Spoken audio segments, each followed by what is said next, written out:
अहले दिल हों, एक भी अहले दिल निकल आया तो हमारा मकसद पूरा हो गया।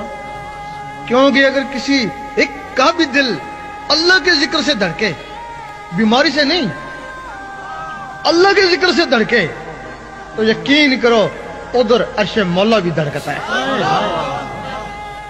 जब अर्श मौला हिलता है तो फरिश्ते पूछते हैं, अल्लाह ये क्या हो रहा है?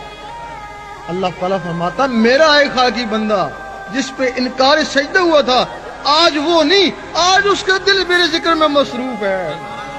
तो फरिश्ते कहते, काश हम भी इस तरह के इंसान होते, हमारे अंदर भी ऐसा दिल होता, हम भी तेरे अर्श को हिलाते। एक आदमी भी ऐसा निकला है तो हमारे लिए बहुत कुछ है जो अर्श को हिलाए। और उसी के लिए अल्लामा इकबाल ने फरमाया, मोहब्बत मुझे उन जवानों से है सितारों पे जो डालते हैं कमर।